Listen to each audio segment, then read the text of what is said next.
What should we expect going forward? Are there some certain strategic priorities Modi has for the rest of the year to try to protect more against Pakistan and Kashmir, to try to improve minor issues with the Chinese, or lots of different things? Let me suggest that priorities may have been somewhat readjusted. The first one will be the border discussions with China. The second would be a renewed push for industrialization, which I think has come out as one of the biggest weaknesses of what happened with Trump. But that is not a problem that will be solved because, like I said, the political imperatives for industrialization and the risks that Modi has to take are too great. We've tried it in the past. We've been alerted to this threat several times in 1998 when we popped our nuclear devices and got sanctioned, and several times since then, and even before that. But it's not a lesson that seems to stick because political imperatives always trump industrial imperatives. This is the Global Gambit. A question on that related then is obviously something that has been floated around some academic circles, is this idea of a reverse Kissinger.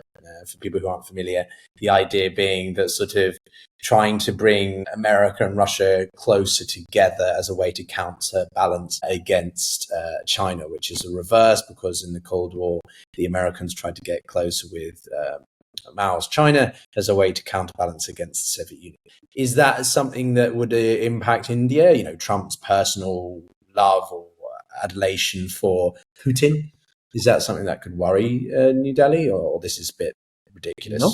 Look, America and Russia coming together is the best possible thing that can happen to us because it means we have less balls to juggle. We have far fewer balls to juggle, which makes life a lot easier for us. There is none of this, it's either me or him dilemma that we face right now. So we've actually been trying very quietly. We don't poke our nose into other people's diplomacy, but we've been trying for a very, very, very long time to get Russia and America to get closer and closer together. There was a time when Russia was subservient to America, which did not suit us under Yeltsin and Kozyrev. Kozyrev, today, if you bring up Kozyrev's name anywhere in Delhi, anybody who remembers Kozyrev, the moment you mention that name, they will first spit as a sign of contempt. Because, sorry to excuse my French, but he was seen as an American left testicle. You know, he wasn't worth engaging with. It was an act of futility engaging with Kozyrev because all his talking points were indistinguishable from European talking points. So we don't want a subservient Russia. The issue, of course, is America wants a number one and it wants several number fives. America doesn't accept 2, 3, 4. And how Russia and America calibrate that relationship, I think it needs a mental reset even in America's view of that. And I think what Modi did in that sense, saying, hey, guess what? We're not number 5. We may not be number 2, but we're definitely number 3. Where Germany, the Netherlands, Italy can never hope to be number 3. Where Mark Rutte has to go crawling and say, oh, Trump, daddy, will you buy me a teddy bear, daddy? You know, we don't do that. So I think in a way what Modi did with the SCO over these last 2 weeks opened up a lot of American minds on how to deal with, say, a number 2, a number 3 within an alliance system or a quasi-alliance system.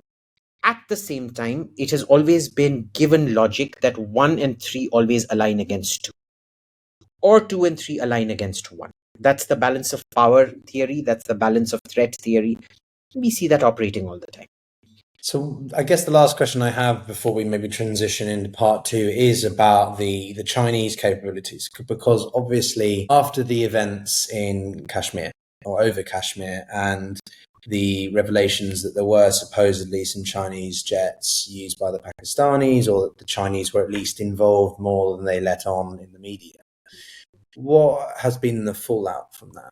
And what do you think could come of it in the next, I don't know, short to medium term, if Beijing and New Delhi tried to, I don't know, just talk more constructively about trade? Let's, keep it very limited in terms of any changes that might occur in the relationship. But what do you think might happen? We've tried with them. Look, we've tried repeatedly to have meaningful dialogues with them. We never get straight answers.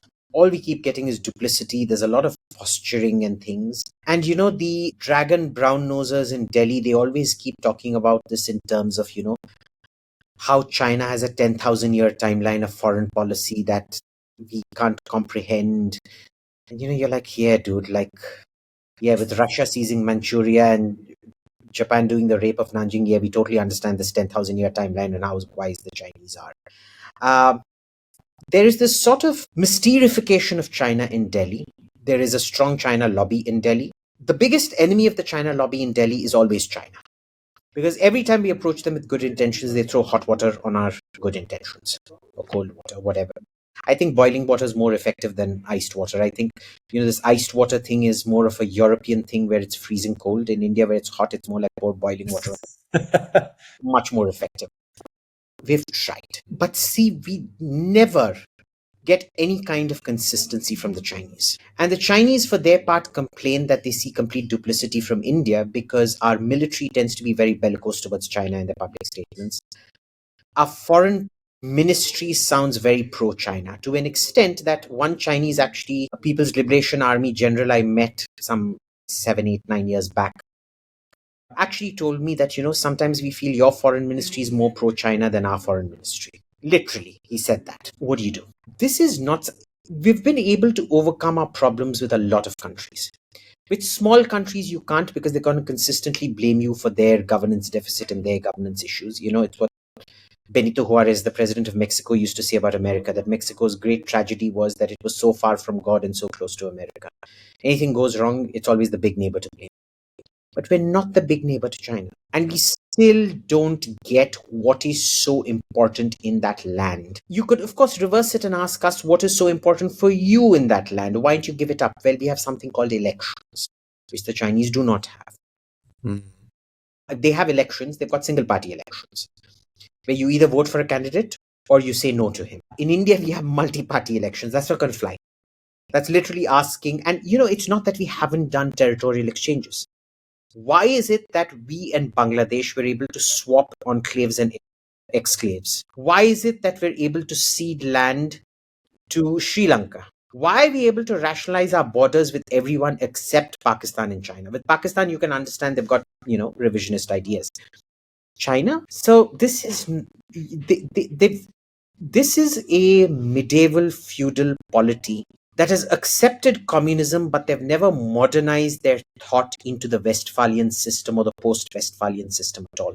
This is still a very 9th, 10th century approach to tribute and international politics that has not modernized and transposed itself into the 21st. Well, on that point, actually, about Trump, so obviously sanctions, or more specifically tariffs, are his signature tool. They are his linchpin for his foreign policy and economic strategy. So what are the sentiments in not maybe just official circles that you chat with in New Delhi, but also just the average sentiment of people around the country?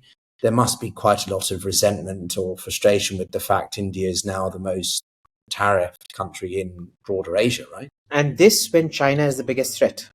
China doesn't get tariffed. China is the single biggest consumer of Russian oil. They don't get tariffed. We get tariffed. There is one reading that says in Delhi that Trump was trying to show India that it's not as indispensable as it thinks it is, that India is throwing too many tantrums and need to be cut down to size, but it failed, right? There is definite anger out here, a lot of anger out here. But more than the tariffs, it's about, have the tariffs been imposed purely as a bilateral measure? There have been lots of Indians that have been very happy with it because they'd say, look, we pay a whole load of taxes and we have to pay high prices for the kind of crap cars, domestically manufactured cars we have to buy out here. We don't want that. The issue was that Trump conflated it with two other things. He conflated it with his growing proximity to the Pakistani military, which just carried out a massive terror strike in Kashmir. And then he conflated it with a third country, Russia, which America does not get a veto over who India chooses to deal with. That is where the real blowback came. And Pakistan more so than Russia. For the government, it was Russia. For the public discourse, it was Asim Munir. Sure, Trump also played it safe. He never released any photos of him entertaining Asim Munir, the Pakistani army chief, at the White House. He was brought in like you would a lady of the night from the back door, and he was disposed of like you would a lady of the night from the back door, from the servant's entrance. Congratulations to him. I guess that's as tactful as Trump gets with all his straight talk, but it didn't go down well. I suspect when this sorts out in about a month or two, The de-escalation is already in progress, as you can see. Everybody will go back to pretending that this didn't happen. But don't you think that there's a sort of entrenchment to it? Because a lot of viewers that we have on the channel here, and people who are obviously big supporters of your perspective or encourage me to, get you back on, not that that's needed, obviously, are those that are like, well, the West is hypocritical, all these sorts of points, right? So why should we bother trying to deal with the Americans on decent terms if they're just going to slap these tariffs on us? Why shouldn't we try to reorientate ourselves? If America wants to push us away, then we'll explore other options. Or is it a case that India doesn't really have that many options and that America is needed in a broader, grand strategic counterbalance? Look, despite all our political rhetoric, unlike our first Prime Minister, Mr. Nehru, used to get carried away by his own rhetoric, this Prime Minister doesn't get carried away by his own rhetoric. He understands what the power differential is between India and China, and he understands what the power differential is between India and America. He's not in the habit of drinking his own Kool-Aid, which can't be said for most of the Indian public. India has a notorious habit of drinking its own Kool-Aid a bit too much and possibly spiking it with opium or heroin or what have you. He's been the consummate realist. He took what signals he signaled as best as he could at SCO, but he left a path open from which Trump could retreat, which is what Trump has done. Now, see, I would much rather have finessed diplomacy as opposed to loud screeching from rooftops, which only ends up making you look stupid. If Modi had done the same things Trump did, tomorrow when things sort themselves out, Pyotr, you tell me who's going to end up looking stupid, Modi or Trump? I've made it very clear my opinions about Trump's reactionary, reckless foreign policy. But my only consideration is the long-term implications on the Indo-American relationship, right? There is a lot of frustration or sort of tiresome feelings about America throwing its weight around. There's nothing much America can do about it because even the people the State Department chooses to engage with in Delhi are left-wing websites who are the ones who are the most anti-American around. Their view of Indian politics is guided by the Indian left. Their view of Indian foreign policy is guided by the Indian left. Why? Because they're very good with their English. Now, I wish English were a determinant of foreign policy adeptness, because clearly Narendra Modi, who does not speak very good English, or at least very well accented English, is clearly far, far, far superior at foreign policy, probably the best diplomat we've ever had in our existence in the last 70 years as a republic, than our first Prime Minister who knew how to hold a wine glass, he knew how to handle his fork and his knife, he could run etiquette classes and finishing school classes for noble ladies in England, he could speak English with a British accent, fantastic for him, but the diplomacy was an absolute nightmare. I understand people need catharsis. They would have loved it if Modi had come out and called, a son of a dash, dash, dash, or a BASTARD or whatever. I'm glad we have a Prime Minister who doesn't do that, who doesn't play to the gallery, who knows when to play to the gallery and when not to play to. So it's all about the long-term strategic thinking here. But on that point then, if things improve with the India-American relationship, there are, workarounds found for deals and something like that, and Trump decides to squeeze China harder, does that mean that India can still inherit a lot of that potential supply chain shifts? There's been a lot of discussion about the relocation of big, tech production facilities from China to, say, Vietnam or India. Is that some of the longer term play here by the Modi administration? Not so much to India, because unfortunately, we still don't get our regulatory environment up in order. The notion of bureaucrats being accountable is alien to us. I think most Hindus would rather convert to Islam than have bureaucrats who are accountable. Well, that's a statement and a half. Yeah, it is. Absolutely. There is a higher chance of India becoming a Muslim country than there ever is of an IAS officer being sacked for a mistake he made, as opposed to corruption. And I mean this in all sincerity, by the way. Till you get that. In India, we see technology as a solution for human failings. We don't invest in human beings. Yeah. And the problem with that is you have extremely low human capital. You do not give the education that a basic Chinese worker receives. There is no linguistic uniformity. There is no grammatical uniformity. Even within languages, there is a formal written language and there is a slang spoken language, which tend to be extremely different from each other. There are so many barriers to India becoming industrial: land laws, labor laws, language, the level of human capacity building. And the regulatory is the absolute, pièce de résistance of India's pig-headed obstinacy. Okay.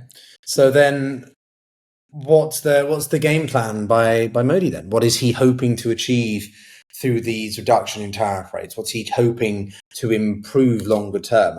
The impact that it won't have on the GDP growth, because I think some estimations have said it could knock off 1% of GDP growth. Is that more about trying to save the economy in that way? It could, but it's going to be short term, because I expect this thing to get sorted out in a month or two.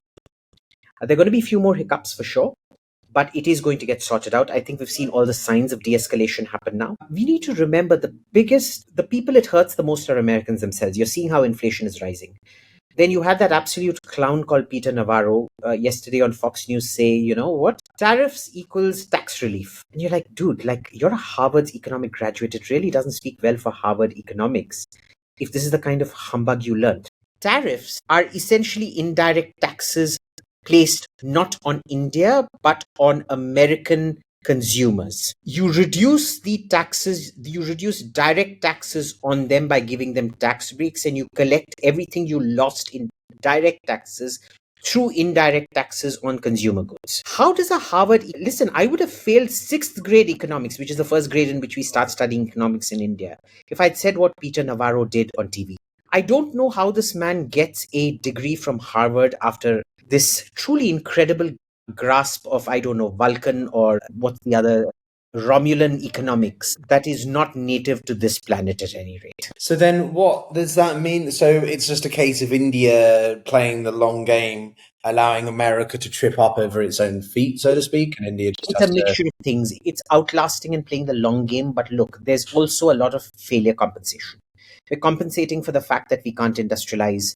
We're compensating for the fact that we have extremely low human capital. We're compensating for the fact that our trade imbalance with America is mostly because of remittances from non-resident Indians from America. There's a lot of failure compensation happening on the Indian side. And, being a democracy, you can't just say, we're going to industrialize and run roughshod on our people, because industrialization is one of the most socially disruptive processes that there is. Well, this sounds like a geopolitical versus geoeconomic dilemma, right? And is that a potential challenge for the Indian government to try to balance wanting to improve the domestic economic situation of the country, but also having to take into consideration geopolitical, geostrategic priorities as well, like security versus growth, right? Or is that not something that Modi has to worry about? It's not security versus growth. Growth is intrinsically linked to security. The problem is if you have domestic politics which can't deal with the pain of growth, which is not willing to make the sacrifices required for growth, and has a vote. So, look, they can deal with pain for a year. They dealt with the pain of COVID lockdown for a year, right? And they dealt with it very admirably. Can they deal with it for 3-4 years? I think not. India has become a very pain-sensitive society, and especially because they can express it every 5 years through elections. We live in a world which is much more unstable, and obviously the events between Israel and Iran, ongoing war in Ukraine, but the continued flashpoints that exist in southern Asia, right? I'm just a little bit curious how the Modi government wants to try to navigate these seemingly just much more disruptive times. Pause for a second. I'll just be back in a second. At one point, it looked like India and the US were really on high, and then suddenly we had this stark news. Seems to me like you're saying that we're not going to have as big a fallout from it, and things are already de-escalating.